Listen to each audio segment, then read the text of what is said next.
Okay guys, so good morning.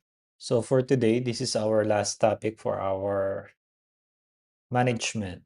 So under this topic, it is our time to evaluate the fire entry and rescue plan. So it is under the smoke congested area scenario. So it's under the learning objectives 3.5. So the evaluation of entry and rescue plan for the emergency in smoke congested area. So the scenario you are as officer, you're going to have a watch. So fire alarm sounds, tumunog yung fire alarm and yung smoke ay nag-spread out and one crew member is missing. So just imagine, no, meron tayong emergency na nagkaroon ng smoke alarm, then during this mastering on the master station, there's a one crew member missing. So you are an officer and your decision point is you need to send a team immediately. So you're going to assess it first. So imagine you are an officer on duty, then a fire alarm or suddenly sounds and visibly drops into zero kasi nag-zero yung ano natin, no, yung visibility. So one crew member is missing. So at this moment, no, your decisions will directly affect the lives of uh, the crew member. So today we're not just going to learn how to act, but also we're going to learn how to evaluate the actions and the scenario. So for our learning objectives, no, we're going to evaluate the implementation of the plan using the feedback loop and feedback forward mechanism. So on this topic, we're going to learn, no, how to use the feedback and the feedback forward. So in reality, not all rescues are successful. Aminin natin, not all the actions we've taken, no, yung mga ginagawa nating bagay para maapoy-apoy or para masagip yung ating crew member, not all of those are in a successful way na matatapos natin. So what matters is how we evaluate and how to improve the operation. So ang dapat nating malaman is not if not the operation was successful, no, we have to learn how to improve once we undergo again to a different or the same scenario. No, kasi do'n tayo matututo kapag yung mga pagkakamali natin from the last scenario and it is the same as scenario din na mangyayari. So now we're going to know what are the things that we need to apply kasi do'n natin malalaman kung ano yung mga nangyaring mali na ginawa natin during the incident. So our focus today is to evaluate, no?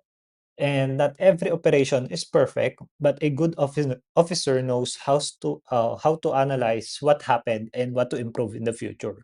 So performance using this feedback and feed forward. So ang ating scenario overview, no, para magkaroon kayo ng idea. So sabi nga natin, a crew member is trapped in a smoke-filled compartment. So the challenge was the zero visibility, no? That is the first challenge kasi hindi natin makita yung dadaanan natin kasi zero visibility, even the exit doors, the openings, the walkway, hindi natin alam kung pababa ba yung dadaanan natin or meron bang hole na babagsakan, 'no? Zero visibility. And also the presence of toxic gases kasi nga merong smoke na nag-i-spread out. So that is the challenge. Zero visibility tapos yung mga toxic gases and again, because of the presence of the toxic gases, the oxygen that we're going to inhale is very limited. And for that, the question is, how long can a person survive inside the compartment using SCBA or the self-contained breathing apparatus? And as we all know, the SCBA have its own limitation pagdating sa paggamit. So this scenario is very realistic, no? Kasi it happens every time, no? Once there's a fire on board, so smoke-filled spaces are extremely dangerous, and you cannot see because it is zero visibility, and the breathing is difficult kasi the oxygen is very limited, and the time that why proper planning and executions are very critical. Kasi once we got a decision, sometimes our decisions means to fail. Hindi tama yung mga decisions na inaano natin 'no, na bibigay kasi again, maybe because of the pressure that is on our shoulder. So again, before we got into the scenario overview or the challenges, we must have the entry and rescue plan. So it must be well structured procedure for safe entry and rescue. So without a plan, kapag wala tayong mga plano, kapag mga ganitong instances, no, alam naman natin it is very surprising kapag mga accident. We never predict accidents. So bago pa magkaroon ng ano, ng panic, 'no, kasi nagkakaroon panic kapag hindi natin alam yung ginagawa natin. So everyone must, be familiar 'no, kasi kapag wala tayong plano, first, if you're the leader, if you're the captain, or if you're the officer in charge, without a plan, yung team mo mawawala din. Hindi alam ng team mo kung ano yung gagawin kasi ikaw yung susundan nila. Ikaw yung magiging navigator nila on how to navigate the fire or how to mitigate the fire. Ikaw yung magiging, course of actions nila kasi sa'yo nakabase yung decisions. And without a plan 'no, yung airs runs out. Mawawalan din tayo ng oxygen kasi if we don't have a plan, if we are not familiar kung gaano tatagal yung isang breathing apparatus natin 'no, kung hindi natin mapapagplanuhan before maubos 'yan, saan tayo pupunta, ano yung magiging course of action natin, then dun na lalabas yung challenges. And kapag nagkaroon or if a person goes inside using a breathing apparatus and the air runs out, doon madadagdagan yung casualty. So imbes na ikaw ay tumulong, ikaw pa ngayon ay isa pang casualty na isa pang ire-rescue sa loob ng tangke. Imbes na ikaw yung tutulong, dumagdag ka pa as a casualty. So the key idea in this is planning is survival. No, a rescue plan is not optional. It is very essential, and without a clear plan, no rescuers cannot easily become a victims. So everything must be organized before we entry inside the compartment. And also, we should remember the objectives. So save the casualty. That is our very first objectives. No, kaya tayo nagre-rescue. We need to save the casualty and protect the team. No, not uh, once we are saying that we are going to save the casualty, we're not saying about to only save the casualty, but also we need to protect ourselves, not to become also again another casualty. And once we protect the casualty, the last resource that we are going to do is to control the situation. And that is the mindset of an officer, no? Rescue must not uh, add another victim, or rescuers must not be pose another victim. So always remember that save the casualty but never sacrifice your team. Kasi baka mamaya sa sobra nating kagustuhan ma-save yung casualty but it pose a danger to the whole team 'no, ang mangyayari, you sacrifice the team. So safety of the rescuers is always a priority also, no? Rescuing is priority, but again, you should remember that your rescuers also you need to protect. And one of the protection that we need to use is the breathing apparatus. So the breathing team procedures, no? So the breathing team or the BA team works in a pairs with the leader. No? So si leader siya yung standby. Si leader meron siyang kasama na standby team. So the very critical situation with the BA team is kapag merong isang crew member na nag-panic or disoriented siya, hindi niya alam yung gagawin niya, then the entire team is in a critical or affected. Kasi siyempre, ilan lang kayo dun, tatlo, apat. So kapag isa pa sa inyo ay hindi alam yung gagawin, it is very danger, 'no? Kaya we should remember 'no, we need to think that uh why teamwork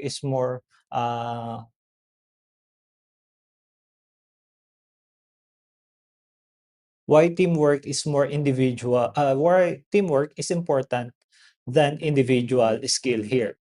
Sa tingin natin bakit mas mahalaga yung teamwork kaysa yung, individual skill na tinatawag natin? Kasi, as an individual, you cannot do all of the things ng ikaw lang, 'no? You cannot, prepare the BA, you cannot hold the lifeline, you cannot, go inside the tank na may titingin sa'yo, ikaw din yung tumitingin sa sarili mo, 'no? It work as a team. Then every team member has its own responsibility. Then if one crew member doesn't know his responsibility or he is disoriented, the whole team is affected. Again, so team coordination and disciplines are what we keep everyone alive inside a dangerous environment. Again, team coordination and discipline. Ngayon yung kailangan natin para makip natin lahat ng papasok sa or lahat ng team member inside a dangerous environment is becomes alive. Then one another protection that we use is the self-contained breathing apparatus or the SCBA, no? So it provides because it provides breathable air in a dangerous environments and reality check kahit na nagpo-provide siya ng air in a dangerous environments, reality check tandaan natin that the air is very limited. Again, the oxygen that we supply in our body is very limited kasi yung air diyan is nasa loob lang ng isang cylinder at yung cylinder na yun, ilan lang yung capacity nun. So, the moment na maubos yan at nandun pa kayo sa loob ng tangke, it pose a danger to you. So, the decision point is do you need to continue the search or withdraw when air is low? Kung kayo yung nasa situation ng isang, SCBA user, kung ikaw mismo yung rescuer at ikaw yung may gamit ng SCBA, imagine ninyo nandun kayo sa loob ng compartment. Papasok kayo, then it alarms, your SCBA alarms na paubos na siya. For example, 5% na lang. Itutuloy niyo pa ba yung pag-rescue or you're going to back out kasi paubos na? Itutuloy niyo pa bang hanapin sa loob at isasabang niyo yung sarili niyo parang hanapin yung ire-rescue or you're going to go up and back out para sabihin na paubos na, 'no? The decision is siyempre we're going back and again, it pose another casualty kung itutuloy mo 'yan kasi you cannot sustain the air inside the tank or inside the compartment kasi the oxygen level there is getting low and you need to sustain your oxygen para makapasok ka at para ma-sustain mo yung life mo at matulungan mo yung ire-rescue mo. And without oxygen, hindi mo kayang gawin yon. So SCBA is your life support. No, if you misuse it or ignore your air level, no, you're putting yourself and your team into danger. And one another thing about the, like, safety equipment na ginagamit natin to save lives. So one another thing is the lifeline system. So it is a rope that guide us the entry and exit. So without a lifeline, kapag walang lifeline yung rescuer natin, no, for the standby team, you lose the direction. Mawawala ka sa direction ng rescuer. And you may not find the way out kasi for example, you're entering inside a tank and once you get inside the tank, hindi siya buong tank eh na parang pumasok ka lang, 'no? Marami siyang ruta na hole na papasukan mo at pare-pareho yung itsura niya and once you go inside there, hindi mo mapapansin kung saan ka lumiko or saan ka sa kanan ka or sa kaliwa ka dumaan, tendency you lost track. And it is a total darkness. So what will you rely on? The eyes or the touch? Hindi puwede. So dapat, this lifeline system is attached to your body because the lifeline system is your guide and in zero visibility, your eyes are useless. No, you're going to depend on the lifeline to find your way in and out of the enclosed spaces. And during the implementation, no, pressure is very high, no, but you must follow the procedures, no, and panic or rushing can lead into mistakes. Exi- because during the plan, no, the implementation was the execution of entry, the search and rescue, and the exit. Again, the last thing that we're going to do is we must exit, no? Ang pinaka-pressure diyan, no, time is running. Tandaan niyo bakit naging pressured tayo dahil sa time.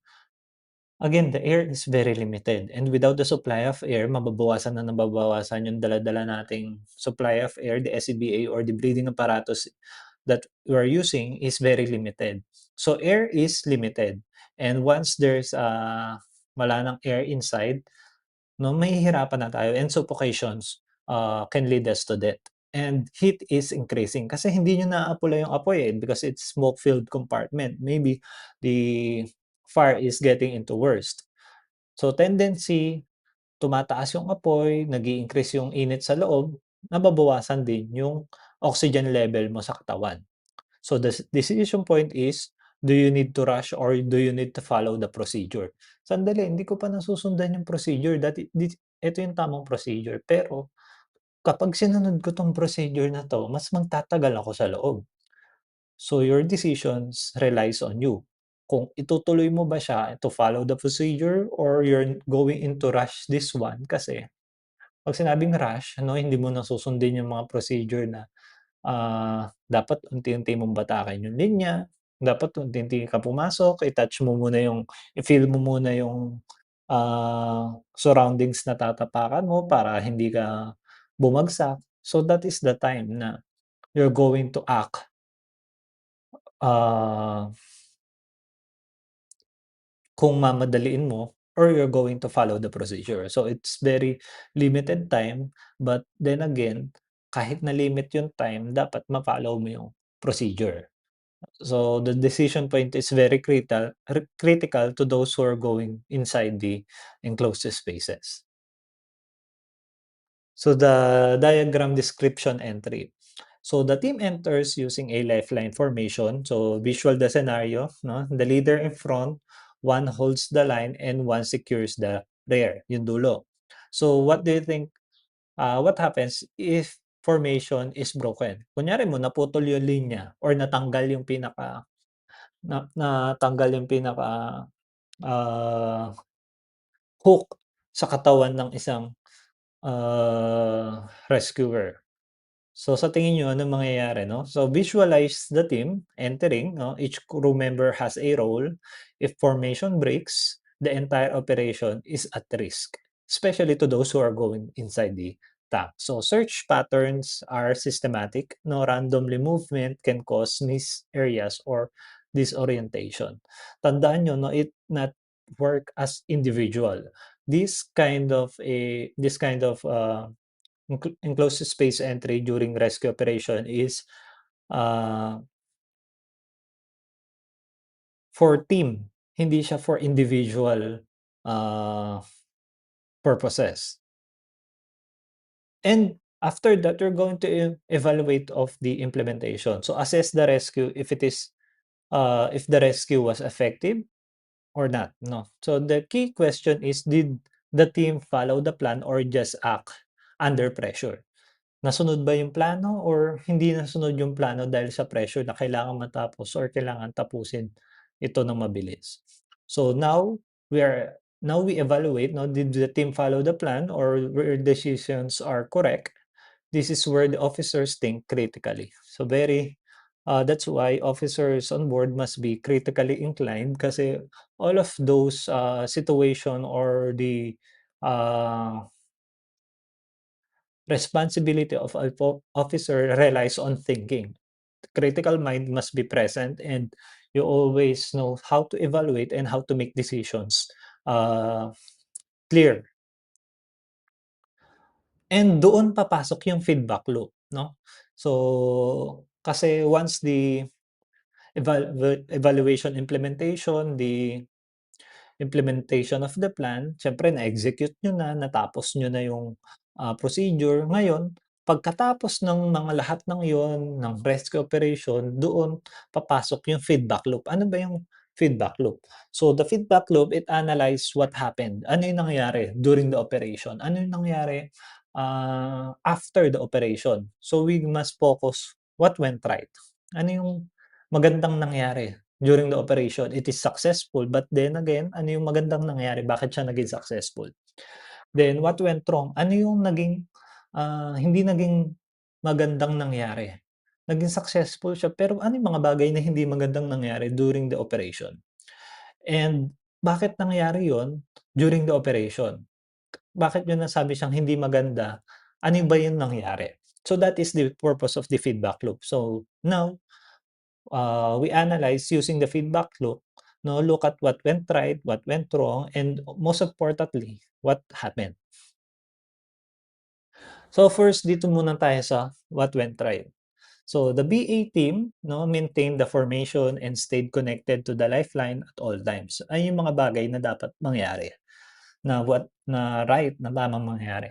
The next, the casualty was located within the expected time frame due to proper use of the wall search method, no, na gagamitin yun, fill nyo muna yung wall and you fill the surface, no, and the communication with every control was consistent and allowing proper monitoring of air consumption and the team status. Now, you're going to communicate with the team using the radio, always checking if it is all clear and all okay inside the enclosed spaces. Then, ano ba yung mga bagay na pwedeng mangyari na hindi maganda? First, we have the air consumption was higher than the planned, no, forcing early withdrawal before fully securing the area. No, siyempre again, merong tayong yung higher consumption of air, 'no, because, we are under pressure, 'no, hindi natin masyado nagagawang successful kasi we are pressured about the, oxygen level inside our tank, kailangan natin matapos siya agad.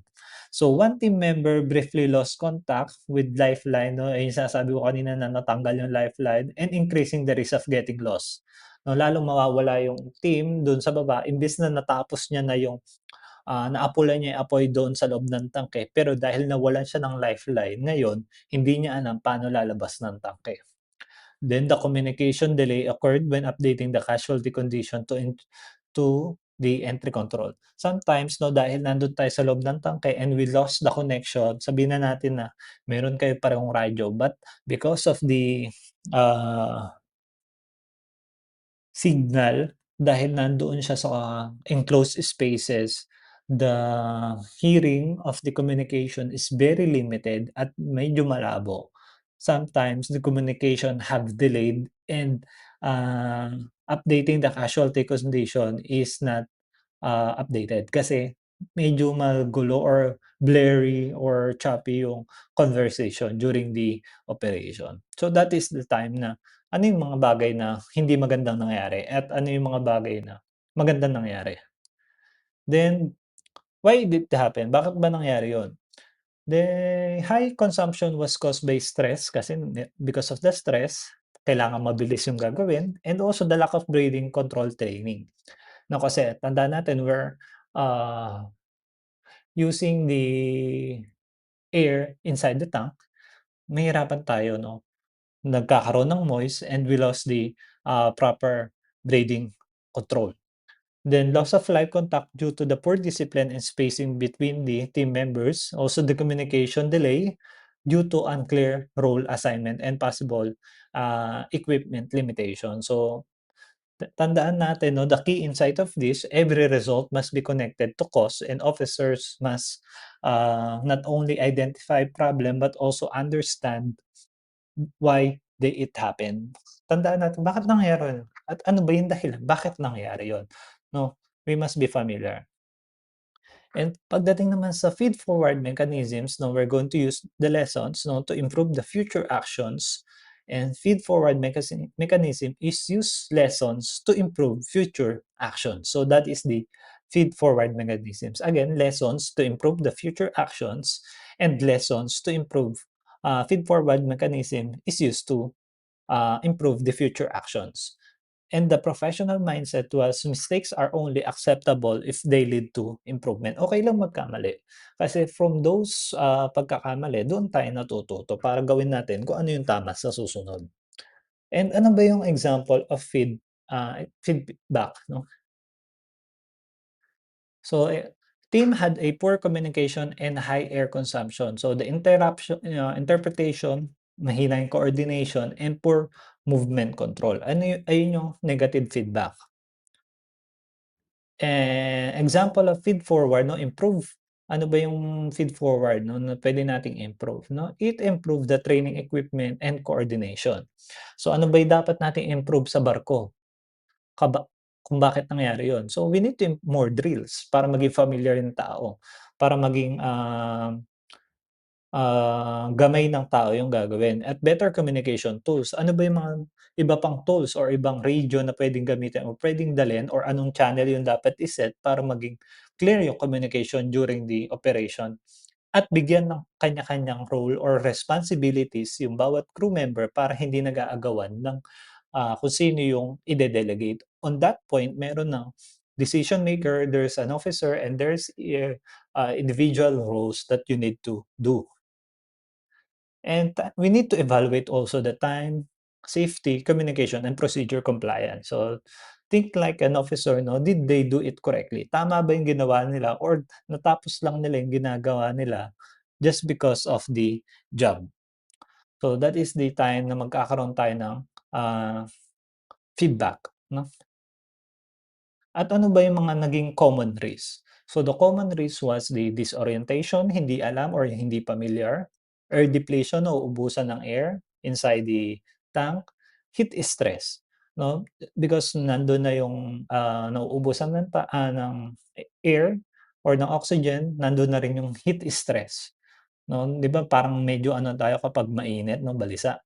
And communication failure. Nagkakaroon ng miscommunication or nagkakaroon ng delay. Tendency, the delay can cause or can lead also to the uh, risk. It pose a risk. So in reality, these are the main causes of death in fire rescue. No, yung disorientation, hindi familiar, nauubusan ng hangin, nagkakaroon ng heat stress, nahihirapang huminga, and communication failure. Hindi nagkakaintindihan pagdating doon sa standby team.